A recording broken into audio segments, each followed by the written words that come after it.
Avant de commencer, je pense qu'on va faire un petit tour de table pour présenter les intervenants. Je vais donner la parole à Jérôme maintenant. Bonjour à tous, merci beaucoup pour l'invitation à Ecodev et l'organisation. On est ravis de partager ce moment avec vous.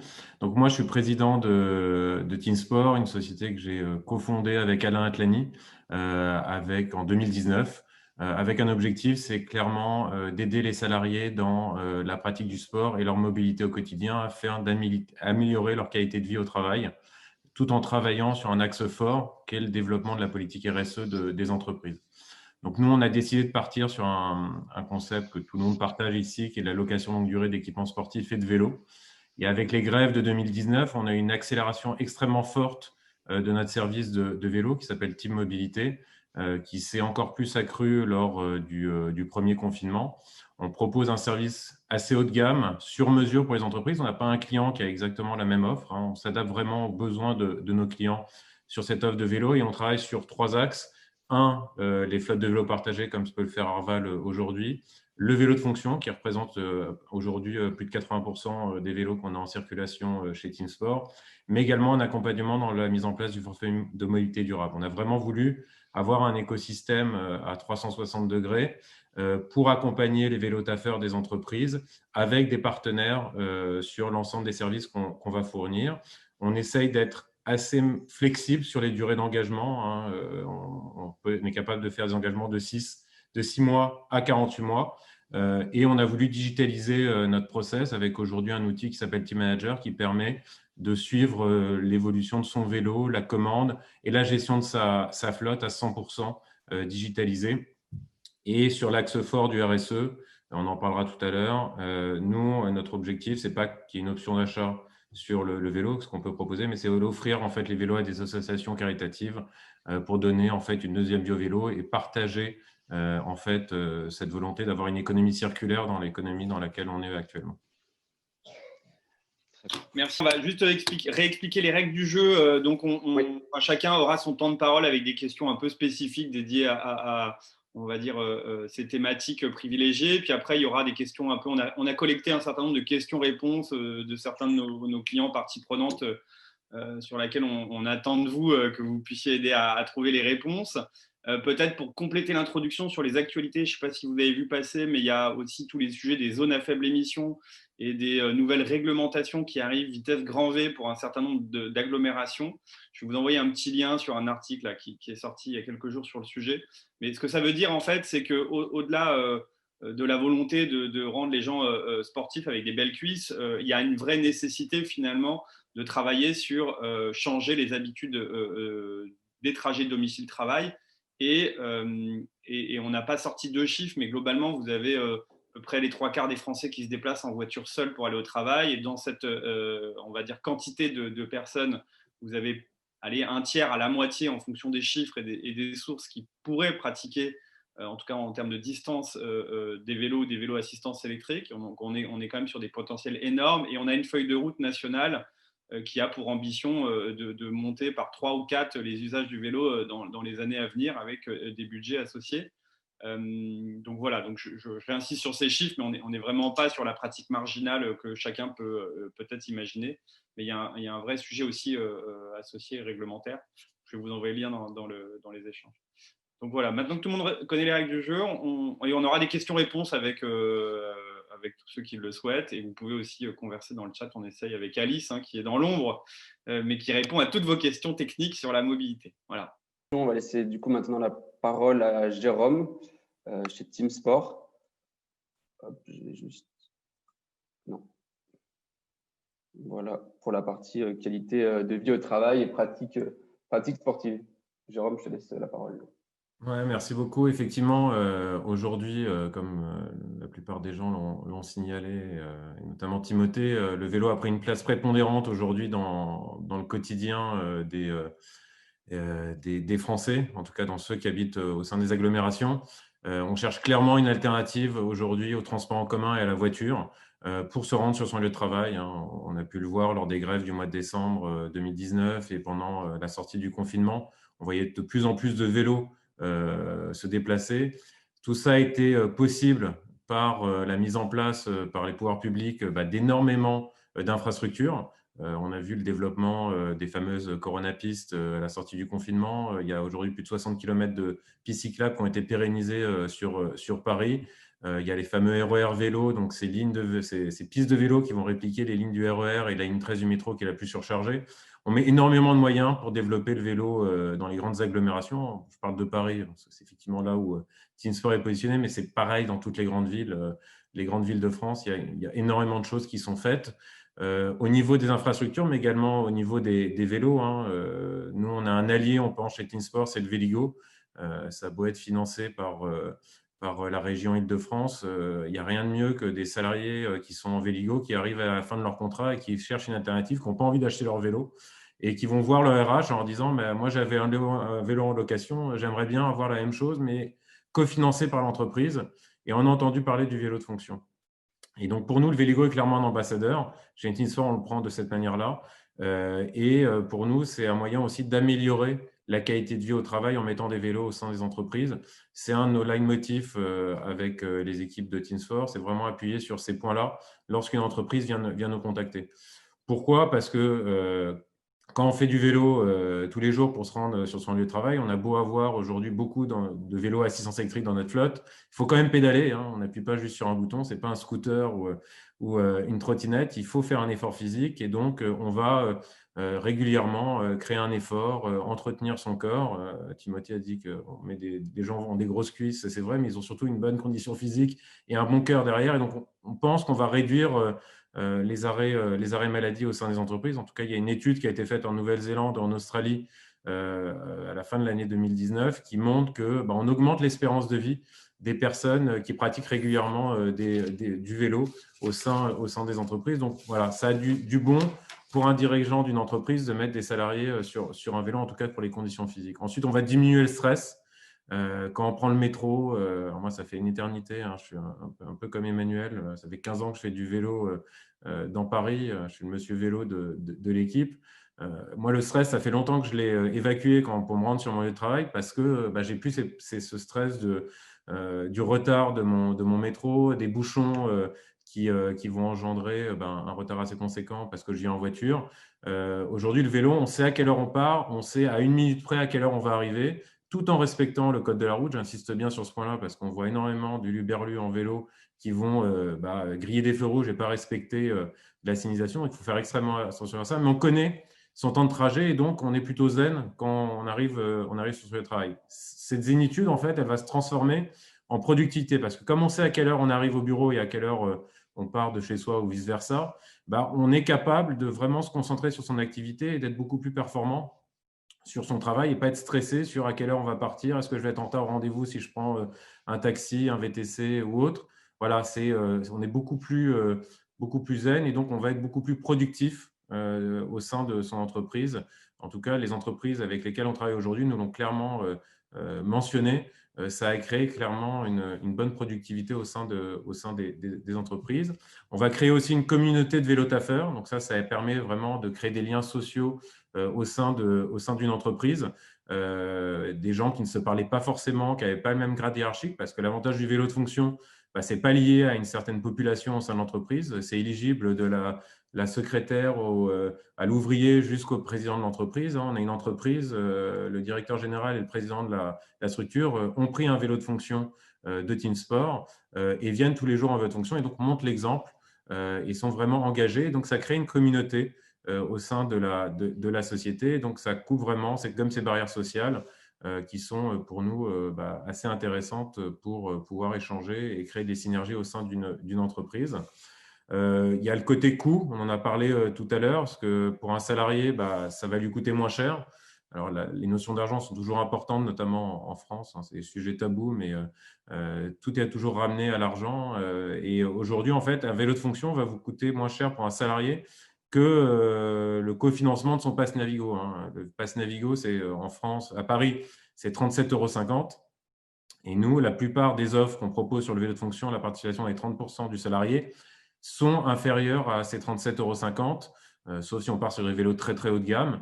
Mais donc, en fait, un salarié aujourd'hui, s'il opte pour le vélo de fonction, il n'aura pas à débourser plus d'argent que s'il partait sur le Pass Navigo, et même dans la plupart du temps, il va en dépenser un petit peu moins, avec en plus toute une aura de service. Hein. Je pense qu'on fait tous à peu près la même chose, c'est qu'on adjoint des services dans le vélo de fonction qu'on propose. Nous, chez TeamSport, on a axé notre offre sur la sécurité. Donc, tous les vélos sont fournis avec un casque et un cadenas, une assurance pour couvrir le vol et la casse, le rapatriement du salarié en cas de souci avec son vélo, et puis de l'entretien. Tout ça est compris dans le prix, alors que quand vous achetez votre Pass Navigo, vous avez juste votre ticket pour valider et prendre le métro. Enfin, il n'y a pas de service autour, donc c'est quand même assez réjouissant. Et puis, il y a un point aussi assez fort, parce qu'il y a la qualité de vie au travail, mais il faut voir aussi la valeur ajoutée pour l'entreprise.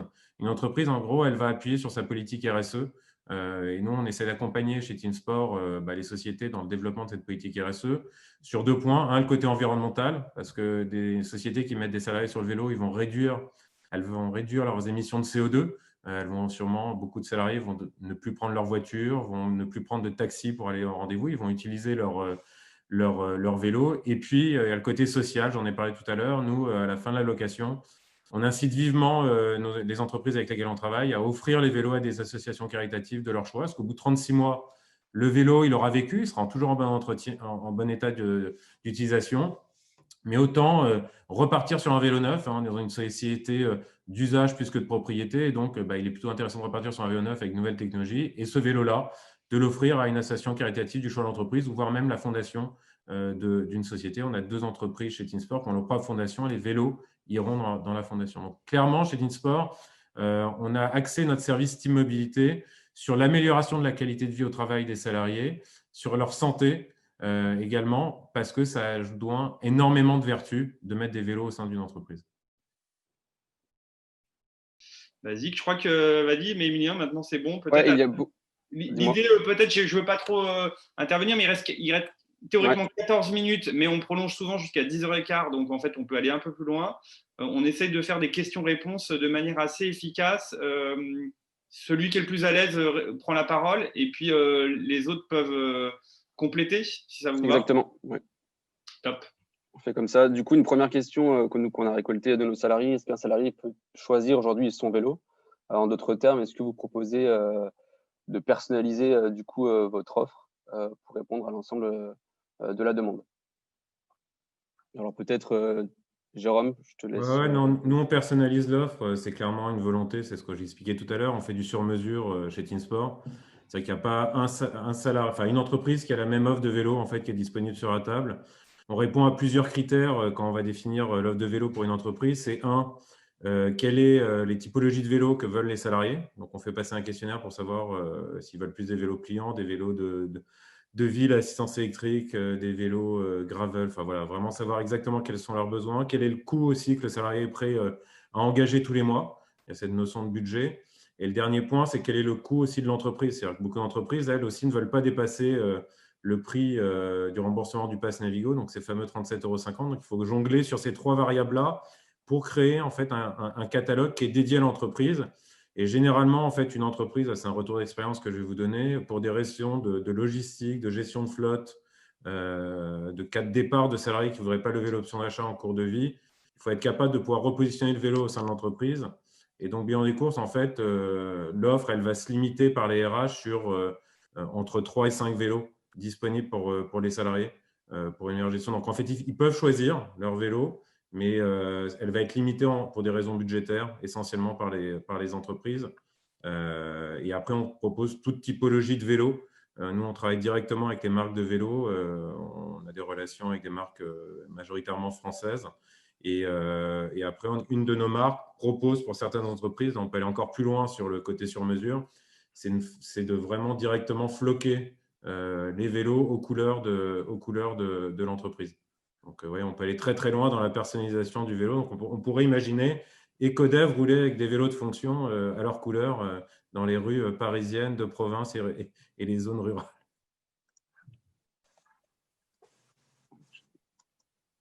Aujourd'hui, qui c'est qui prend en charge les accidents, les crevaisons, en cas de vol?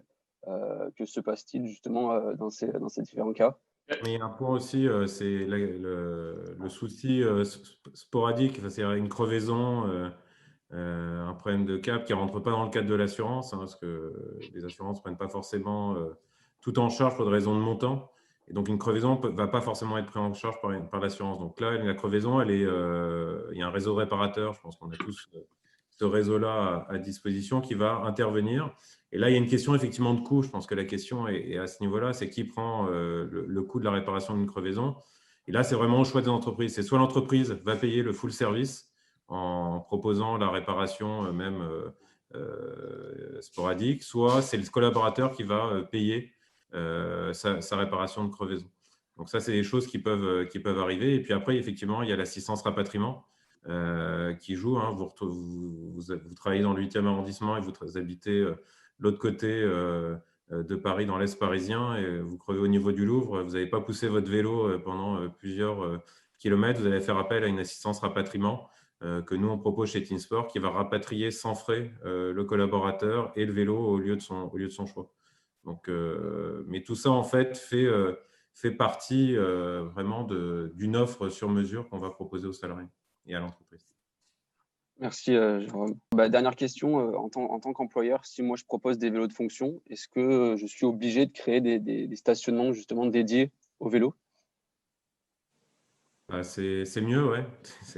Si on peut, c'est le gros problème après dans les grandes agglomérations, c'est que souvent les immeubles de bureaux ne sont pas forcément équipés. Il faut travailler sur ces sujets-là.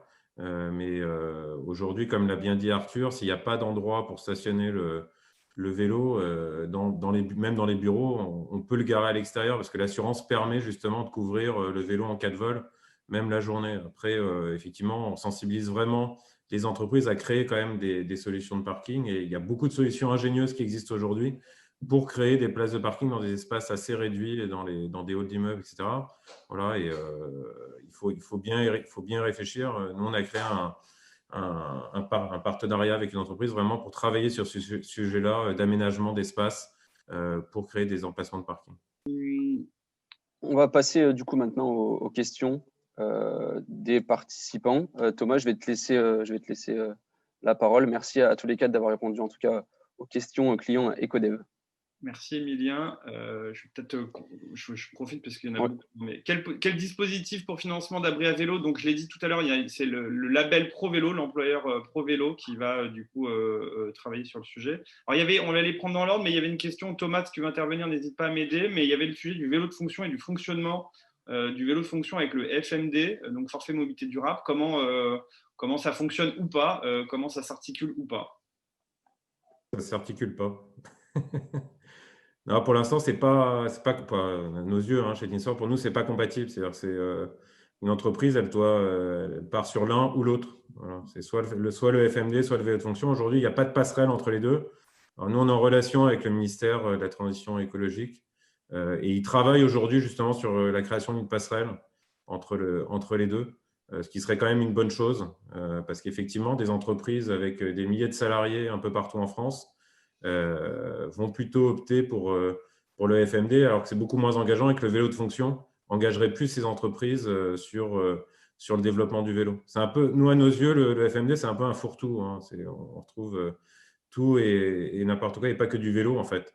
Donc, on peut avoir de l'autopartage, du free floating, alors qu'une entreprise qui veut vraiment axer son développement sur le vélo, si on pourrait adjoindre le forfait de mobilité durable avec le vélo de fonction, c'est tout gagnant. Et la question autour du sujet, on va dire, fiscal URSSAF et des IKV. Alors, je vais essayer de retrouver la question précisément, mais l'idée, c'était de savoir comment se comportent, on va dire, les risques URSSAF, je pense, en tout cas l'URSSAF et les risques associés avec le sujet des IKV ou du vélo de fonction.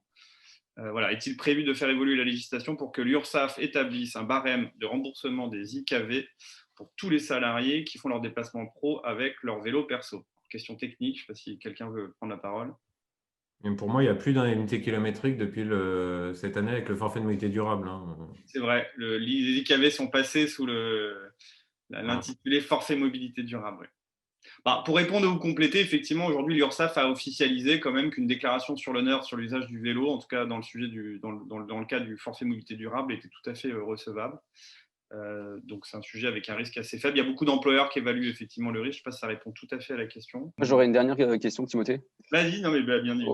Ouais. Comment aujourd'hui vous gérez justement la disponibilité qui est tendue des vélos des fabricants? C'est en nouant des bonnes relations déjà avec nos fabricants de vélos.